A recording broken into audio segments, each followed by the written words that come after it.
Morvah is a civil parish and village on the Penwith Peninsula in West Cornwall, England, United Kingdom. Geography. The village is centred approximately 8 miles west-southwest of St Ives and 5.5 miles northwest of Penzance. Morvah parish encompasses the settlements of Shipwrecks and Rosemergy and is bounded by the parishes of St. Just to the west, Zena to the northeast, Madron to the south and by the sea in the north. The parish consists of 1,270 acres of land, 1 acre of water and 14 acres of foreshore. The small church town of Morvah lies along the B3306 road which connects St Ives to the A30 road and consists of housing, an art gallery, a dairy farm and the parish church, St Bridget's. The chancel and nave were rebuilt in 1828, leaving the two-staged, unbuttressed west tower from the 14th century. Morvah lies within the Cornwall area of outstanding natural beauty. Almost a third of Cornwall has AONB designation, with the same status and protection as a national park. The Southwest Coast Path, which follows the coast of southwest England from Somerset to Dorset, passes by on the cliffs to the north of Morvah Churchtown. History. Antiquities. Evidence of a settlement at Morvah in the early Middle Ages is in the form of an inscribed stone known as the Menscrifa. It is a memorial to one Riolo Brainis, son of Cunovaluses, located in a field on a moor about 3 kilometers from the village.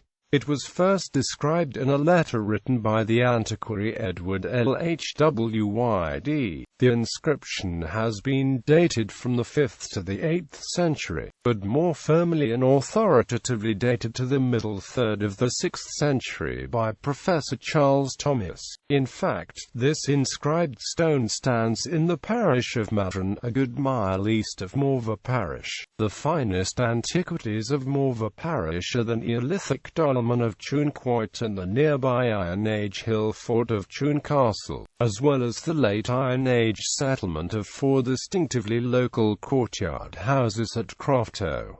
These include a rare, semi-detached dwelling, Morvah Gold Hoard. In 1884, during quarrying for building materials at Morvah, on the coast at Carney Farm, a hoard of gold ornaments was found dating from the late Bronze Age. The hoard of gold bracelets discovered here consisted of 6 large bracelets, 3 with distinctive trumpet-like ends. One also has engraved geometric designs on it. These bracelets were almost certainly either made in Ireland or made from Irish gold, and made the way, probably through trade in exchange for tin, to Cornwall. They now reside in the British Museum but are a vivid reminder of how relatively well-off Cornwall was in prehistoric times. In 2007 there have been calls in the local Cornish press for the gold hoard to be returned to Cornwall from the British Museum. Mining. A copper mine, Morvah Consols, opened on Morvah Cliff in 1851, with funding by Levant adventurers.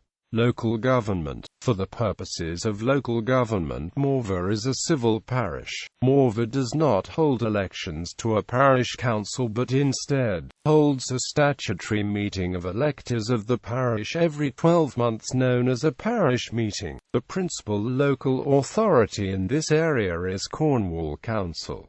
Morvah Fair. Morvah was prior to the 20th century the home of the Morvah Fair, which has been described as the biggest Loughness ad celebrations outside Ireland. The fair was attended by a large number from across West Cornwall. The fair was also associated with the legend of Jack the Tinkard. In the late 19th century, the then priest of Morvah led a successful campaign to ban the celebrations due to the excess of drunken and promiscuous behavior. In a proclamation he stated, "The church town of Morvah has for many years past been much resorted to on the first Sunday in August by disorderly persons of every description, much to the annoyance of the parishioners, he hereby cautions all such persons from assembling on that day for idle and profane amusement, so revolting to that great command of the law of God. Remember the Sabbath day to keep it holy. Strict orders have been given to the constable and officers of the parish to take into custody any person who shall be found desecrating the Lord's day. Morvah now celebrates Pasty Day instead, on the first Tuesday of every August. Shipwrecks. The 9,000-ton MV Karen Shepherd's, with a cargo which included petroleum, ran onto a sandy beach under Trevane Cliff at 17 knots on the 3rd of August 2011.